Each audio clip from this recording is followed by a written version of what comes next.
All right, it's 3 o'clock. Good afternoon, everyone. We're going to go ahead and get started because I have to get out of here by 4 o'clock at the latest for another appointment I have after work today. So I want to be mindful of your time this afternoon and give you plenty of time to ask questions as needed. So we're going to go ahead and get started. Today is going to be pretty casual, but I sent you guys earlier an email with a list of things that we were going to talk about and give you a chance to ask questions about. So we're going to start by, I'm going to let Carla take over and go over with you guys where we stand with our 21 APR GPRA data uploads, and she's going to go over a few things with you that some of the sites have been having some issues with, and then you'll have a chance to ask questions if you have any. And then after that, we're going to talk a little bit about what your external evaluators should be doing right now, and then answer any other questions, kind of go through the timeline, see if there's anything else we need to go over that's coming soon. So I'm going to turn it over to Carla and let her talk to you guys about the data. Carla, we can't hear you. Now we can. Can you hear me now? Yes. Okay. All right. So I'm going to be going over our easy reports information and data that we have been compiling as subgrantees send those in to your specialists. What I'm doing every Friday is compiling a spreadsheet that I upload each Friday into our 21 APR data upload, and then the following Mondays the subgrantees can go in and look for any unavailable data that we have. And we're slowly getting those coming in, and the due date for all of those to be sent back to your specialist is by February the 27th, so we can get that in, and then the justification should be completed by March the 6th. In some of the areas where some of our subgrantees have had some issues has been with the data not being correct. Now, I'm just going to throw this out here. I don't want to just put anyone's grant site up unless you want to volunteer. Anyone in particular would like to volunteer for me to just pull their information up so I can kind of demonstrate some of what we do on our end and what you all would need to do? Any takers? You can unmute yourself and just let me know.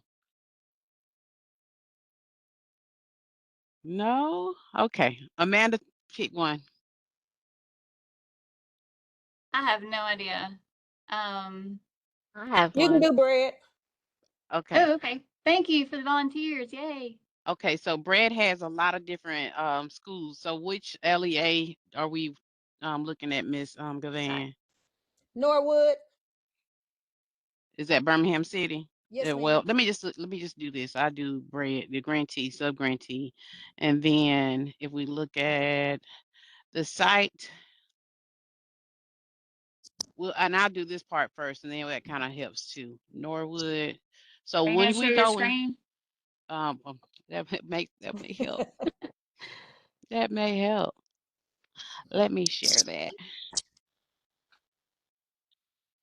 Mm. Now, can you see my screen? Yes. Okay. All Yes. right. So here I am in Norwood's site. This, as you can see at the top, is shows the site is Norwood, and it's through Bread as a subgrantee. So some of our subgrantees, what you all are able to do on your end is the survey part, which is not what we upload as far as the GEPR data is concerned, but that is something that is done on your part. One thing is the surveys are closed for the summer, but the school year for 24-25, those surveys are still open. So if you're showing that you have some lower number of people who that have completed the surveys, you can get those surveys completed up until the 27th. So if we were to look at your survey data um, for Norwood, it's spinning, it's going slow. Sorry. So if we look at the survey data, if we go down, you scroll down here, you have the one that has the red star next to it. This is the DOE teacher survey. All of hers are complete. So very good, Ms. Gavan. So Here at the bottom where you see spring 2025, you have the dates that these are open. So for instance, if those of you who have your surveys and they're not completed, you would have, if you look here, they had 46% up here, but here they have green 100%. That means before, if it were open, they could go in and get some more of those surveys done. If I show you all the survey from the summer, like here is the summer survey. They didn't have a target for those, but the summer survey shows that the date is closed, so you won't be able to do anything with that. But what we have been asking those, if you haven't gotten a green circle for your surveys, is that you go in and try to email those surveys out to some of the teachers again. So a way you can do that, you can send the surveys by email. You can go to the little mail envelope and you can assign like with the students. So here, this we don't have any students to assign. Miss Gavan, are your other sites, are they also 100%? I'm not sure. That's why I was asking you to Okay. show it. Miss All right, let Iris me, works on that for us. okay. And we don't have a summer program at Norwood. We do have one at Empower and Wilkerson, but not Okay, Norwood. so let me try Empower or Wilkerson. Let me look at that one. So if we look at the surveys at Wilkerson and we go down to the surveys here. Need to go to cohort 26. That one is closed, the 16. Oh, that's right. You have, but okay, so what about the data from last for those students though for cohort 16 from last year? Did you all do any surveys for those teachers for last year? I'm sure we Yes. did. Okay, right now it's not showing any were sent, but here's what we probably need to do is go in and get some of those surveys done because it's not showing 0 as far as your student surveys are done. But if you Now click that's here, grades 1 through 5. That one is. oh, and And that's the so middle they're school middle too. school, so it's 6 through 12. I think it was right underneath that one. Yeah, let's see. Let me go back. And so, well, this is a lot slower. Okay. All right. So if we go and look at that, yes, this is the 6 through 12. So the teacher survey for the Yes. 6 through 12, because they are middle school, you have 38 sent and 38 complete. And the reason why it's only showing 32% is your target goal was 118 students, and you've only gotten 38 completed. So ladies, if you all wanted to go and try to send more out to those teachers, you can do that. Or even if you wanted to have them complete paper surveys, and you can do that. So if you wanted to send the surveys by email, well, oh, it shows the 30th. So the little ones have a longer opening date than the older ones. So that's not going to be helpful. But if we record the surveys by paper, same thing, can't do it on that. What's the other one, your smaller one where you have the 1 through 5? Empower. Empower. Let's go try that. We're gonna try it until we Okay. get one of them right. All right. Um, guys, can you all hear Miss Arnold put in the chat that she couldn't hear me? I can hear you. Yeah, we Okay, can hear you. okay. Miss Arnold, maybe you want to go out and come back in. That may help. Okay. Now, if we look at the littles for the grades 1 through 5, those surveys, it shows that you all have a target of 97. You had 86 that have been sent and 61 have been completed. So you are up to 63%. So you could go in, I'm going to try this again, and assign these children a teacher. A day school teacher. So what it's showing is that 11 of these students need to be assigned a day school teacher. So you can assign a day school teacher. I'm not sure. I don't want to assign someone and then it not be the right person. But you can go here and click assign, and then you can pick the teacher. And if it's not a correct teacher, you can go in to where it says search teacher, and you can put in with this teacher there, and it'll go in and send them. Once you click continue, it'll send that particular teacher an email again of the survey. Now, some of the teachers who are not with those schools anymore, and they maybe not with that particular email address, or you still have contact with that particular teacher, you can do a paper survey with the teacher, Mhm. and they can complete a paper survey. Okay. When you do a paper survey, where is it? When you do the paper survey, you can record surveys from paper, so you can print off the survey and have a teacher complete the survey. So you can print it off and have them complete it, and then you can type in the student's name. If a student doesn't have, like it shows here where these students with the arrows, those students have had a survey sent to a teacher, but it hasn't been completed. But if a student doesn't have a survey completed, like that child, Zamir Cheatham, that child, you could have sent a paper survey to the teacher, and so you can assign or record a survey. So if you click on the like play symbol, you can record the survey, and you'll go in and put the survey results in there to get the numbers completed. So if you have some teachers or at your sites that work with those students, they can complete that survey, or if they work with them during the school day, they can complete that survey if you can't get your surveys completed. Some of those teachers may no longer be in your district, and that sometimes happens, and you will have to complete a justification. One thing I did find from doing this easy work with the surveys and uploading the data is that if you are at a site level, if you're the site coordinator, you will not be able to go in and complete the justifications. The person who has the grantee or the grant administrator will be able to do the site justifications. So if we were to go in at the grantee level, so if we were to go back in as bread at the grantee level, we can go in and look at the reports, and you would do 21 APR reports.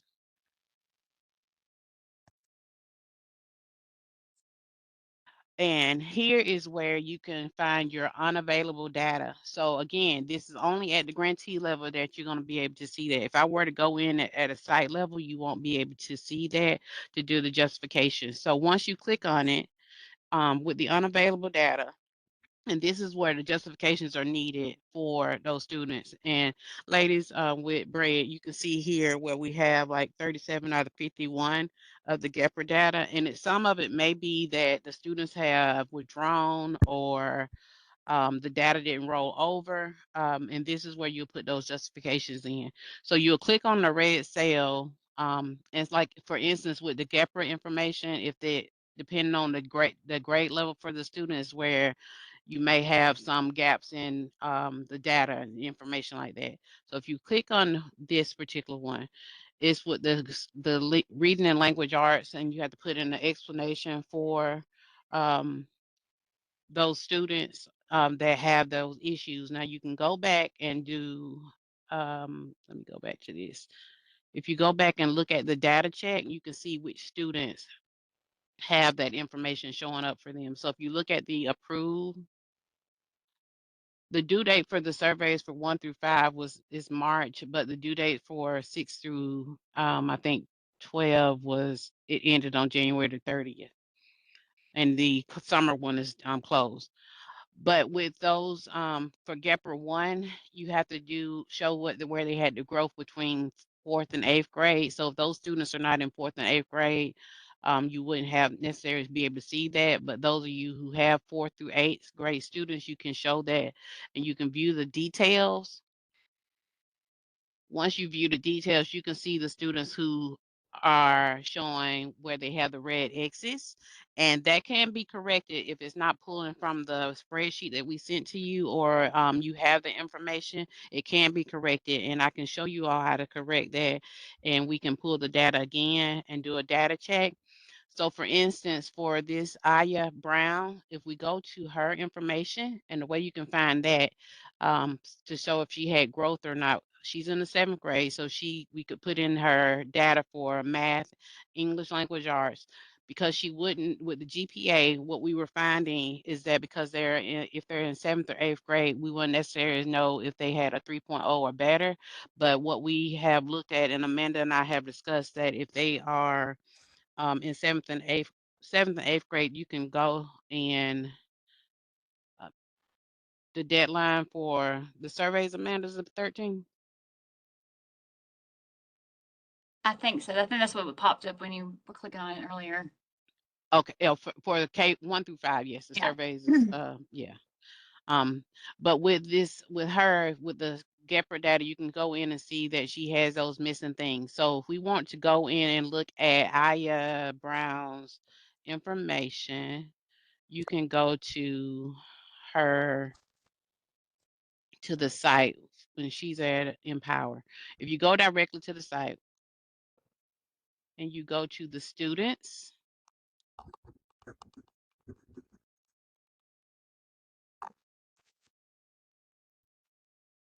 and you all have these students, but because Aya Brown was the one that we had the first red X on, you can click on more options right here, and you'll see GPRA.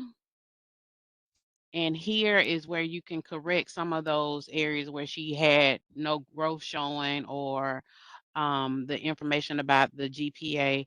Oh, and I failed to mention that what we were looking at, well, Amanda and I talked about it, it's less than a 3.0 or any or that. So the year before, because she is a 7th grader, she wouldn't necessarily have GPA data.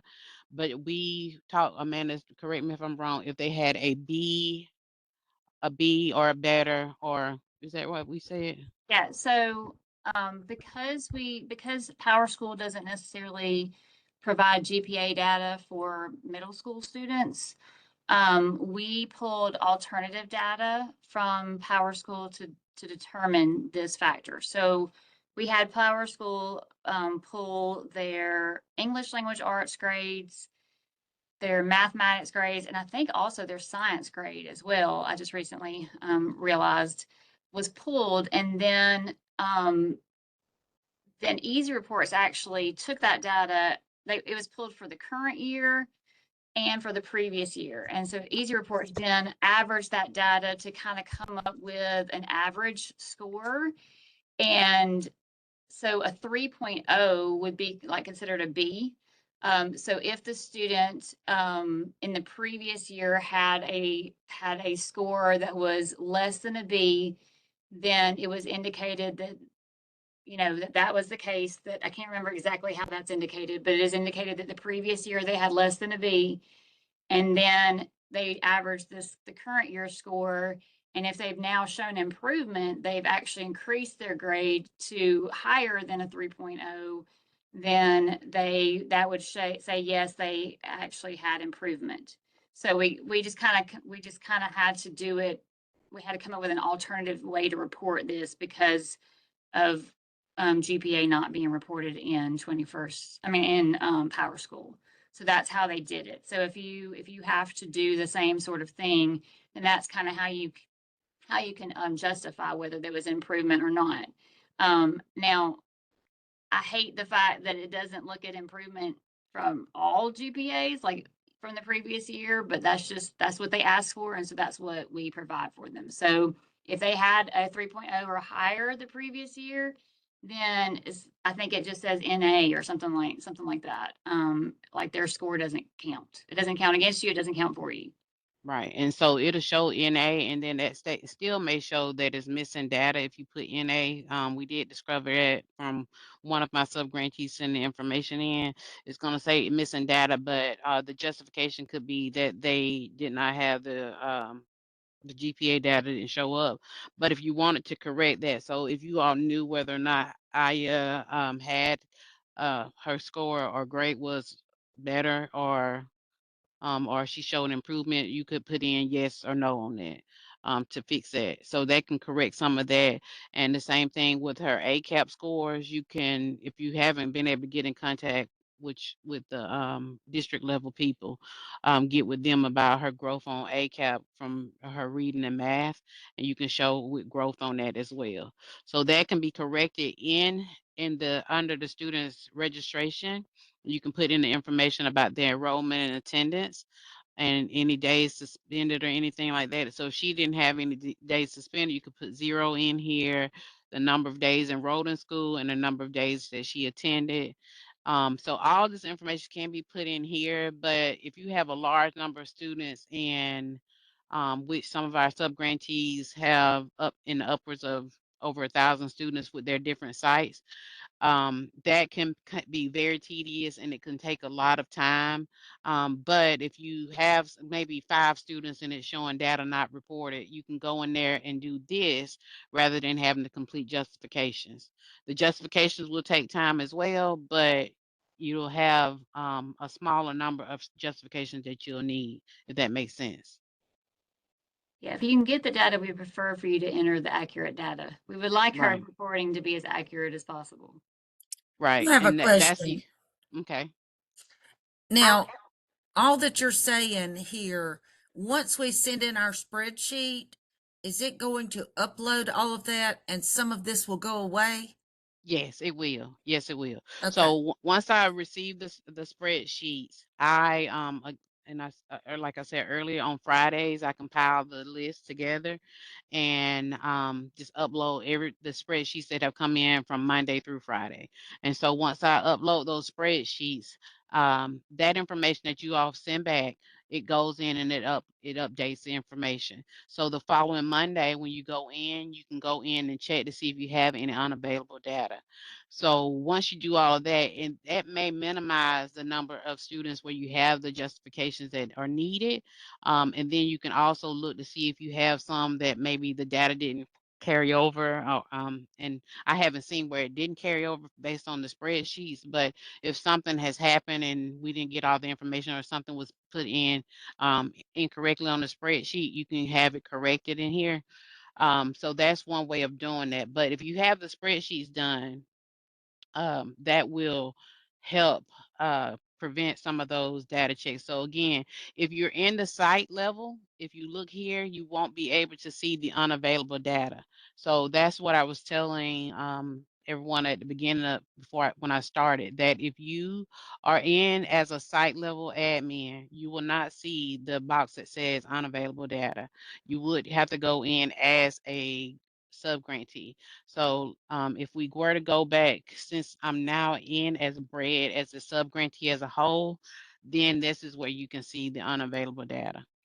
And you can do what I suggest that you do, if you do any updating or anything like that, is that you run a data check before you do anything. Like on Mondays, when you go in to see if you have any unavailable data, run a data check to make sure to see what you have that needs to be corrected. And then if you need to put justifications in, you can do that. Carla, can you click on that, the upload data? I do have all, Empower's information in their spreadsheet, and I made the attempt to upload it, but it would not accept the file. Click the Okay, data upload up right right, there. it won't accept Data the file upload. from you all from the data upload. So with this Right. data upload, this part is from our level. So when you complete that, you would send the spreadsheet back to, I think Melissa's your specialist. You would send it to her, which she sends it to me, or you can send it to me. And Okay. what we do from our level is we upload it into Easy Reports. That's Okay. why it's all done on Friday by me, and then on Mondays, that's when you all can check it to see what needs to the justifications need to be put in for the unavailable data. Okay. Thank you. You're welcome.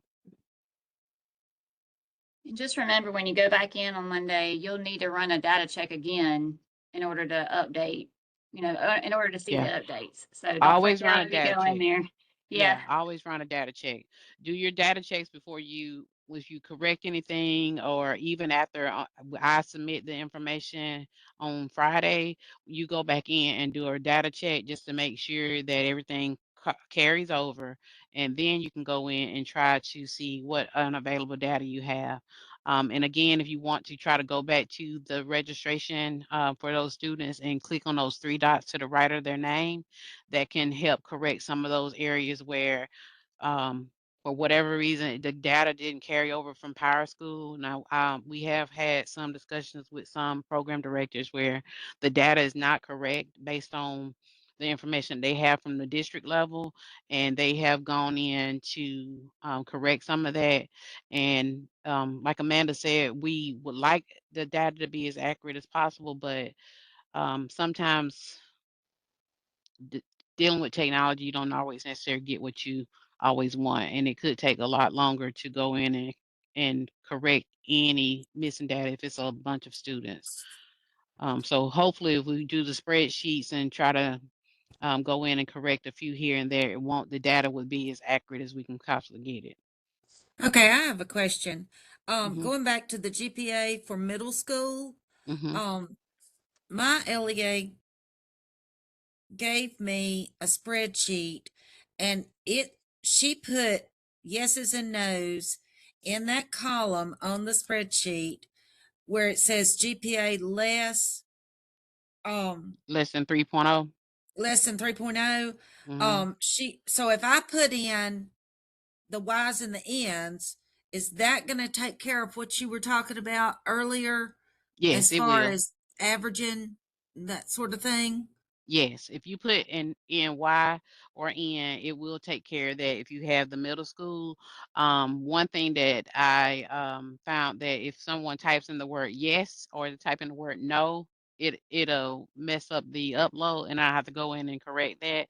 Also, on like the numbers for the attendance, if you put in anything other than a number, it'll throw off the spreadsheet as well. So I had to go in and correct some of that. Say so, for instance, if a student wasn't with you all 23, 24, but they're with you 24, 25, and you put in NA on the attendance, it pushes the spreadsheet back to me, and I have to correct those kind of things. So if you can, just try to make sure you put in a Y, an N, or NA on the columns, the first 4 columns, and then the last 4 you need to just put in numerical data, like for the attendance and things like the in-school suspension. Any other questions? No? Um, So I have a question. If okay. so with the attendance, if they weren't with us the prior year, do we put 0 or just leave it blank since You it can has leave to it be a blank number? because you don't want to say that well, if you put in 0, it's gonna show that they didn't have any data for that, or not they didn't have any days of attendance. So you can leave those blank if they did not have any, but it may give you an error, and you may have to have a justification, and you can put in this student was not enrolled with us for this school year as a Yeah. justification. Would that be the same for the yeses and no columns? Yes, if that Oh, student wasn't with you, yes. okay. And Thank you. then with a yes and no column, though, if the student wanted with you, you could just put NA on that, but on the numerical data, just leave it blank. Okay. Well, Okay. actually, if you're, okay, so there's only a few of the government measures that compare last year to this year. And even if they weren't in your program last year, you should be able to still pull that information on that student if you have access, or the school system should be able to pull that information on the student because they want to see that things Attendance improved from the improved. previous year to the current year. So even if they weren't in your 21st century program the previous year, you still should be able to pull that data on them because it's pulled from, Power School, and they, should have that data available. I think the only time we have issues where you can't pull data is like if a child drops out of that school system and goes to a new one, then you may not be able to access their data any longer. And then that would be your justification for not being able to pull the data. Yeah, But Okay. sometimes if if they're it in, is a break in the school districts, you won't be able to pull it. yeah, but I just wanted to make clear that even if they weren't in your program the year before, if they're comparing data from the previous year to the current year, you would still need to try to put that previous year data in if possible, or say that there was an improvement from the previous year, because that's what the feds are wanting to know is now that they're in your 21st century program, is their academics improving from the previous year when they weren't in your program? So are they improving year after year? So that's definitely, you would still want to provide that data if you can get it, if you have access to it. Okay, thank you. Uh-huh. Okay, I have another question. Never mind, I just lost it in my mind. I'm sorry. It's okay. That's all right. It'll come back. No, I got it now. Okay, justifications. How in depth? What are you looking for? We want, I'm sorry, Carla, if you want to. No, you go ahead. You can. Okay, so the feds really want them to be as detailed as possible, to be honest with you. They gave like long examples that were very specific as to why data was missing. I think in Carla's presentation where she went over this with you guys, she gave some examples that weren't quite as detailed because we realize that this is a burden on you guys. So we do want you to try to be as detailed as possible without having to go crazy overboard. We do want you to put more in there than just, we couldn't get the data. Like, or, you know, if you couldn't get the data, say why you couldn't get the data. You know, give a good reasoning as to why you couldn't obtain the data or why there's data missing. But you don't have to like go into each child or, you know, go into great specifications, but try to put more than just like a few words. Try to be a little bit more specific than that. Can you all see this PowerPoint, the slide? This is just a slide that had the examples on there Yeah. of what we had for Good. some of the justifications. And like she said, we don't want to say, oh, that we just couldn't get the data. But try to just, like she said, be as detailed as you possibly can be with that information to help make sure that we meet the requirements that are required from this federal government. But those are just some of the examples that I had listed in our PowerPoint for that, the information for our GPRA uploads. And if you look at the third one, the GPRA 3 one, I think I pulled that from the feds because we had something else there that wasn't quite, I can't remember why we needed to replace it, but we put that in instead. And that was one of their examples of what they wanted to see. And just notice that they wanted you to say why you couldn't get the data or why the data was missing, and then say what you've done to resolve the issue so that you don't have this problem in the future. That's what they want to see.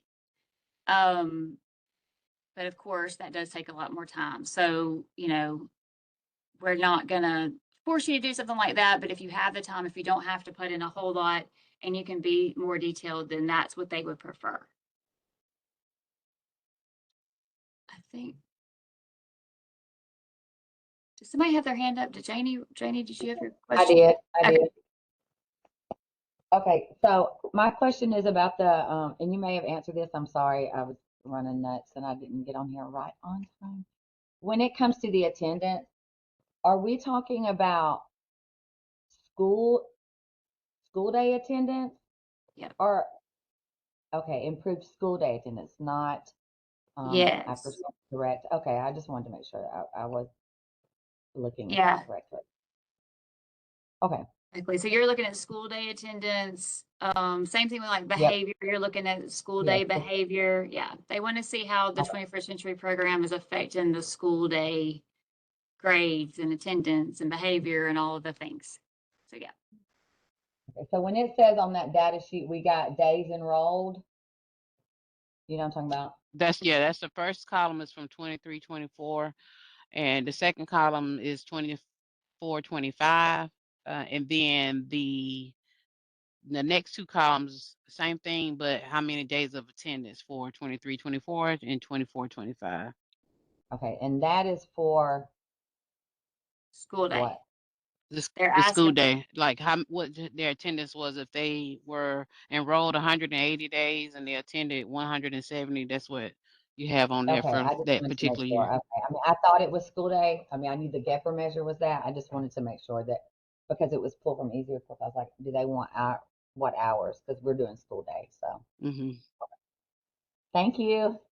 You're welcome. Amanda, I can't see the chat, so So Tiffany Henry asked if we could email out some of the One more justifications. question. We can do that. One more, sorry. Okay. Okay. Kindergarten, your kindergarten kids. What? They're, you know, They weren't there. every year that they're not, they don't have, you know, they'll start, but you can't go back a year. So a 0 or a nothing in those columns. Oh, you talking for the attendance for them for the Yeah. previous Yeah, year? yeah, yeah. With them, yeah, it's gonna be a 0 because they didn't go to school. And it's either 0 or blank. So we know if it's blank, they didn't do anything there because they're kindergarten.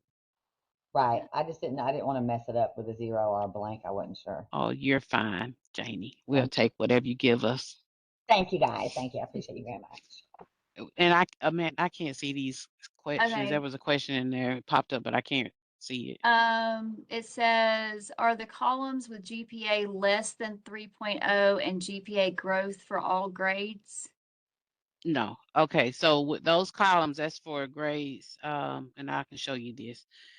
That is for the grades 7 and 8 or 10 through 12. So that's some of the GPRA measures are for certain grade levels. And those are for 7th and 8th or 10 through 12. So earlier Amanda mentioned about the if they had a grade over a B or better. And for instance, if they for the 23-24 year they had a 78, and then for the 24-25 year they had a 85, then that would show a growth in their GPA was greater than that 3.0. So you would say yes for them. But the attendance is for grades 1 through 12 on GPRA 3. The GPRA 1 is for 4 through 8, and most times we use the ACAP data for that. And then for GPRA 4, that is with the in-school suspensions, decreasing in-school suspensions. And a lot of students don't have much in-school suspension. I did see one that had like 11 days of in-school suspension, and it did reduce to like 5. So I think that was a great improvement for that kid, just from coming to 21st century. Those are the ones we want to make sure we got in there. We Right. have reported. Right. So. But a key thing is make sure you just run your data. Again, if you've already sent your spreadsheet and it was sent before Friday afternoon, I've already uploaded it, so you can do a data check to see what has needs to be completed for you all. But again, I upload them on Friday. I try to do them, put them into one spreadsheet as I get them in. So I make sure that everyone is uploaded.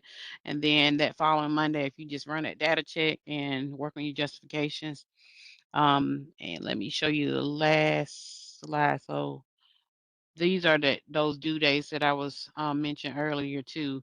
The deadline to have your template uploaded or sent to us it would be February the 27th, and the justifications are due by March the 6th. And if they're pre-K, no, they won't have any attendance data either.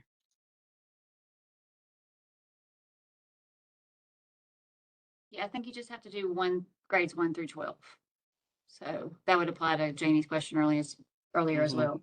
Right. And the PowerPoint, we can send it out. it was sent.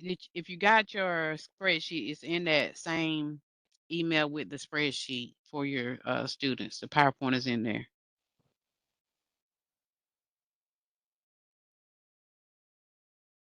And if you didn't get that, then let us know, because that means we need to send your spreadsheet out. So we have to do this every year. Yeah, this is for every year, but the information that we're uploading right now is for cohort 16 and cohort 17. Yep. So just to let you guys know, we do it a year in arrears. In the arrears, right. So the information that we're reporting right now is from 24, 25?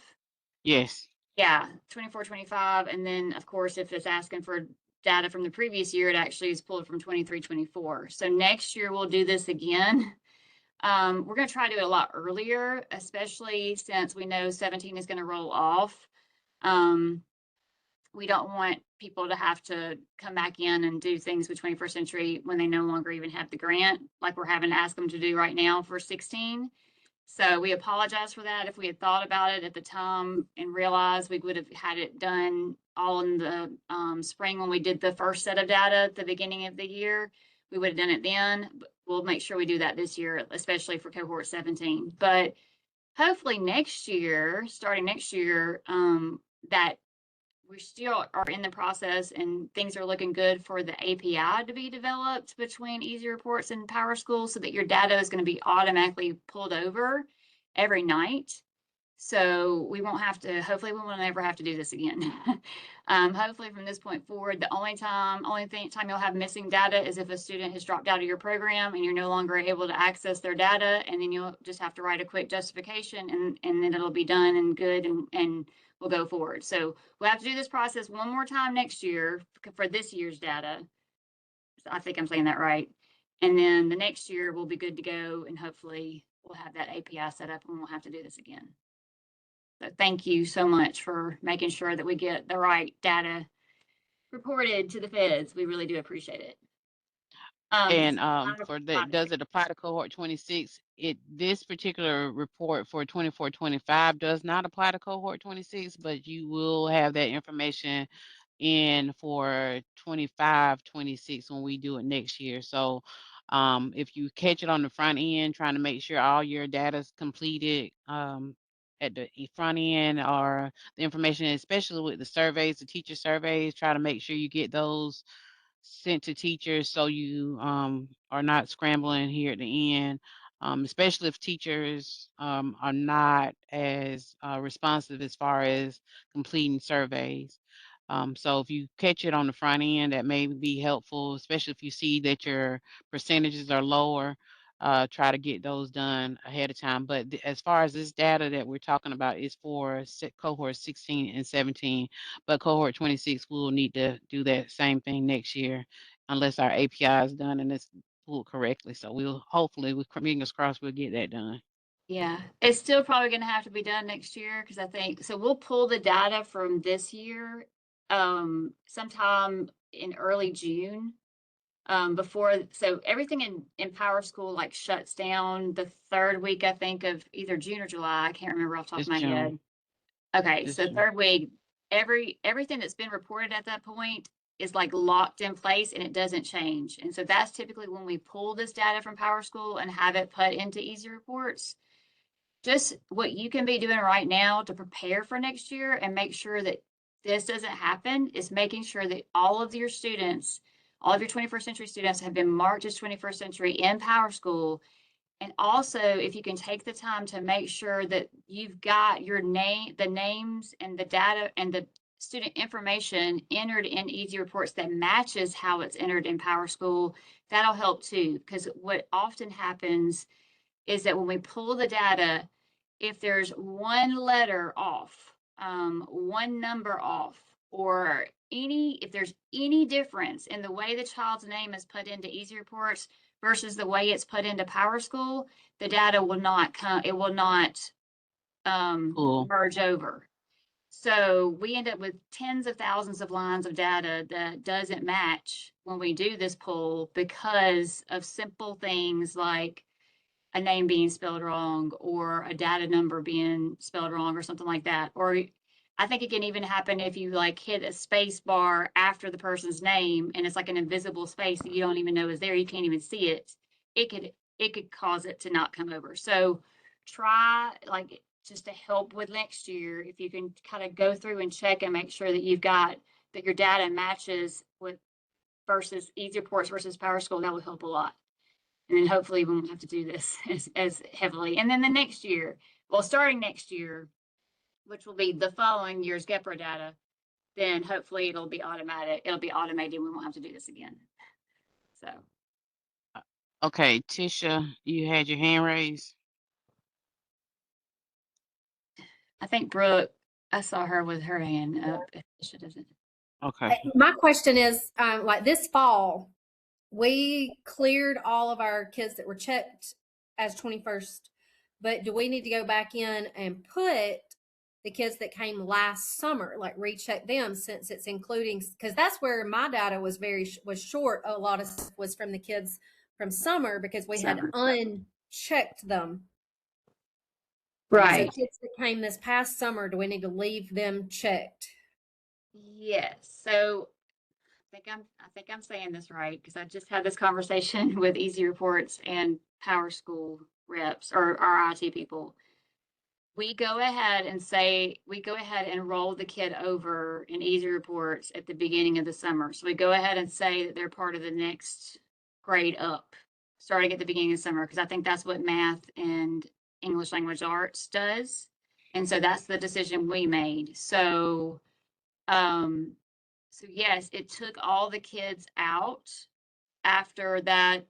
I think July 1st it rolls over and it unmarked all the kids as 21st century, and you would have had to go back in and add them. So if you have not added back in the kids from your last summer, from summer. this past summer, you need to go in and do that so that their data will be pulled when we do that data pull. And will their data be pulled even if they were, like, we were allowed last year to, for instance, a kid that came last summer was finished with 8th grade, which is where I stopped, but they still came during the summer, even though they're no longer, now they're not enrolled. So do I just need to input their data in Easy Reports?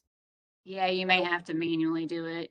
I mean, yeah, if they're no longer enrolled in the system, in your school system, and No, you they're in the can't mark school. them. They're just in a separate school. They're in They're the at the high high grade. school. Okay, yeah. I can't And that remember was only exactly how because that they attended works. during the summer, right? Mm-hmm. Yeah. Yeah. So you would need to go into that registration place where I showed earlier, where you click on the 3 dots next to the student's name and put that information in there just for that school that from last year. Okay. What could possibly happen is they do make me now report the schools that have a 21st century program. So what might happen is even if you have access to that child's data, still they're in your LEA and you have access to all of Power School and you can go in and mark them as 21st century, even though they're no longer at that school, it may give you a warning that this is not a 21st century site. And so it might not let you mark them as 21st century. Okay. If it's just one kid, I would say let's just manually enter It's their just a stuff. But if it's a few. lot of kids, then I can go in and have them take that warning out. So No, it's just a y'all can few. just, So okay. All right. Any other questions about this? now Tisha did have a question, I think, for Carla. Oh, okay. She was wanting to know but I don't know where she went. I can I'm let's see. still here. I got you Okay. unmuted. Okay. To get access where we can put in our justification, does our program director give us access, or is that something you do? Because I had it last year, but I don't this year. It's something that the program director can do because they can go in and change the roles in Easy Report, so it can be done by the program director. And if he has trouble, you'll be glad to help him. Absolutely. Okay, thanks. Yeah. Thank God for Carla. She is really just kind of taking this thing on. So And I still don't know all of it, but hey, we try. we're still learning.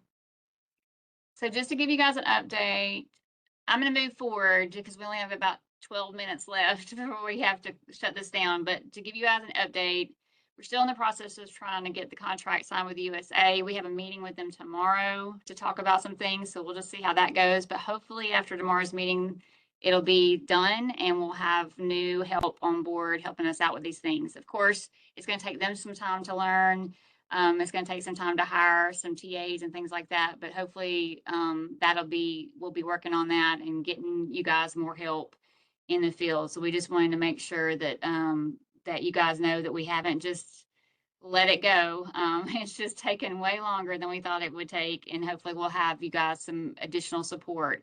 If there's ever anything, I've heard mixed reviews. You know, we're not sending out the weekly emails like we normally do. Because we had some reports from some people saying it was too much information that got to the point where they just ignored it because it was the same information every week. And then we've had some people reach out and say, hey, what happened to the weekly emails? We really miss those. And so what we have now is the website with a kind of a running newsletter that we're trying to update. And we'll try to remember to send you a reminder anytime we do update those things. But if you ever wonder what's going on, you can always go to that running newsletter that's on the website, and we'll try to put that online, or put that in that newsletter for you. Okay, I'm looking at the questions. Might have already discussed this. Are the evaluability plans uploaded on the website? Evaluability plans. Okay, so that was what I was going to talk to you guys about, and I'm just going to go through it really, really quickly. So give me 1 second. I'm going to share my screen and talk to you guys about evaluability. Now, this is really going to apply mainly to cohort 26. If you're 17, then your evaluation process is the same as it's been in previous years. At this point, I think your external evaluators should have come out and met with you. They should have done an observation. They should have turned in your evaluation plan. I think most of those are in. I think I'm only missing 1 or 2. I checked it earlier today. There was some evaluation observation notes that were missing from some of the sites. So we'll make sure we reach out to you guys if that's the case for you. We're no longer asking you guys for now to do a mid-year report. And then they'll have their big report at the end of the year, their final report. For cohort 26, we've changed things up a little bit. And so I highly recommend that you go watch the external evaluator training if you're a program director and you're unsure of what this should look like.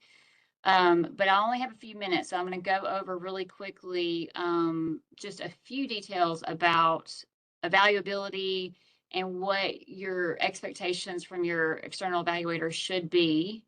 So give me a second. Hopefully you guys can see my screen. Hold on, I'm trying to get where I can actually see your comments. Okay, so can you see the screen? Can you see my PowerPoint? Yes, we can. Okay, awesome. Okay, so just really quickly, with cohort 26, we're trying something new. We're going to spend. We've told external evaluators to spend the first year really working on making sure that your programs are evaluable. I hate this word. That they can be evaluated. We'll put it that way. And so what they have been asked to do. There is a link here to a timeline that talks about this. Actually, I've got it pulled up. That might be a better thing to show you. Hold on real quick. Okay. Make this a little bit bigger. All right. So, oh wait, nope, that's not it. That's something that y'all haven't seen yet. Sorry. Give me 1 more second.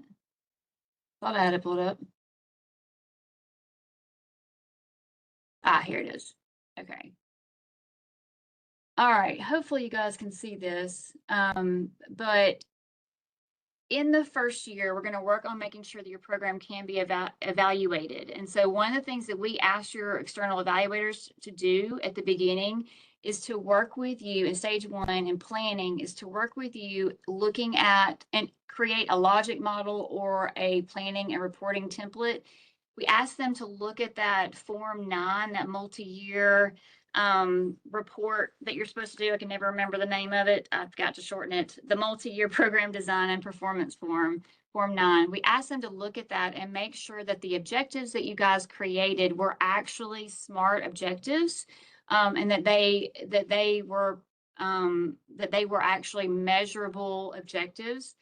And so we've gotten some questions. We're like, people have been like, I thought we couldn't make any changes to these types of things. You definitely are not supposed to make major program goal changes as based off of what you were awarded your grant for. But if you put in a objective that's really not measurable, or it's not feasible, or it's just not a SMART objective, then you can definitely tweak it and work on it to try to get it where it is something that you can actually measure and collect from your students. So they were asked to do that. So evaluability is going to occur in year one of the grant only. We're going to do this, but the plan is to do this for cohort 27 next year as well. But for year one, then the plan is for them to meet with you and work on creating a logic model or planning, and they could do either one. They could do a logic model or a planning and reporting template based off of your Form 9 after you've tweaked it. Then they were supposed to do a readiness site visit. This should have occurred sometime between December, January, February. So if they haven't done that with you guys yet, you need to reach out to them and get them to come visit your site. There is a readiness checklist that they're supposed to use, and it's really more about, are you doing things the right way? It's really more about logistics. It's more logistics than it is an observation of activities and things like that. So they're going to be looking at readiness factors such as your program timeline, your logistics, how prepared you are, what kind of staff you have in place, do you have a handbook, what your data collection and procedures are. So, and then they can do an observation during that time if they want to, but it's not necessarily part of the tool that we require for them to do. And then they're supposed to take that tool, take the results of that, and give you a report, provide you with a report of what they saw, what they felt you needed to work on at your site. And then after you receive that findings report, you're supposed to do an evaluability checklist. So that is what's coming up soon that is due. It is due March the 15th. And so again, if you haven't been working with your external evaluator, please know that this deadline is coming, and you need to be working with them to complete this evaluability checklist. So they're going to upload the results of that site visit. They're going to upload the logic model or the planning and reporting template. They are going to turn those things into us as part of the evaluability checklist. Basically, at the end of the checklist, you work together, you look at it together, and you both sign off on it, and you say, yes, we're ready. Our program is able to be evaluated. We've done all that we need to do to get it ready. We're good to go. Or you can say, we have done all of these things, but we're still working on this, this item and this item. And here's our plan of how we're going to get that done in the next several weeks. Or you can say, we need some technical assistance to help us get these things done, to help us get to a point where we feel like our program is running to fidelity. Okay. So again, that is due March the 15th. If you want more details, go to our YouTube channel and watch the external evaluation training. And I go into a lot more detail, what the form looks like and all that in that training. Then in the second semester, sometime between March and May, they're going to do another what we call a point of service quality review. And this is more of like an observation. This is where they should be observing your program running at fidelity. It is running in full implementation. You've got all your programs in place. You've got all your activities working. You've got good attendance, and this is where they're going to be looking at how your program is running and providing you some feedback for that. And then the final, again, they should take that tool and provide you with information, provide you with their findings, summarize their observations, and provide that to you so that you'll know what they have to say about your program and where you could possibly use, do some improvements and things like that, or what, or vice versa. It could be that, they're touting how great the program is and backing up that what you're doing is really great. And then again, an annual evaluation report is going to be done. We're still looking at a potential different template than what has been used in the past, something that's a little bit more easy, something that is a little bit less of a full-blown like paper and more of a way to provide us with like statistics and things like that about your site in an easier easier way for us to review it and look at it. So we're still trying to decide on that. If we can't get that done soon, then we'll just use the same evaluation template or final evaluation template that we've used in the past. But that's it. I just wanted to make sure that everybody was on board on what those expectations were, and just make sure you understood that if your external evaluator has not been talking to you about this evaluability, then you need to reach out to them, and you guys need to meet and get that done, because it is going to be due in March. All right. So again, I can't see my screen. Anybody have any questions about that before we end today's meeting? And I'm so sorry to run. Normally, you know, I'm eager to talk until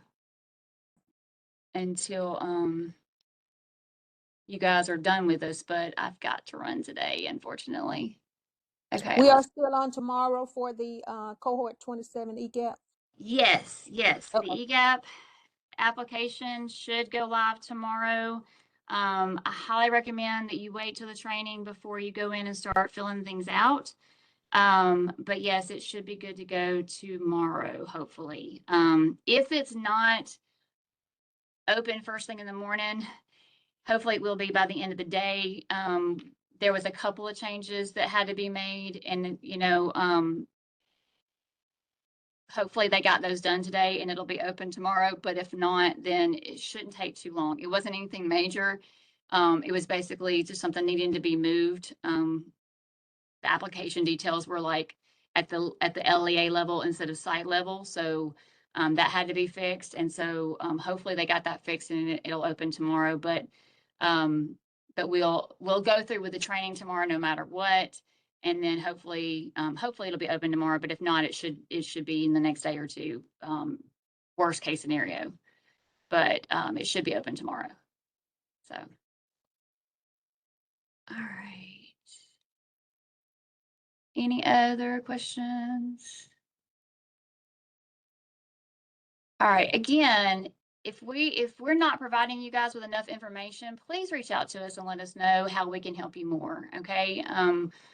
I know that it's you know, again, we aren't doing the weekly emails anymore. We're just kind of doing that running newsletter. But if that's not enough for you guys, let us know and how we can help, and we'll try to do our best to get you information more frequently.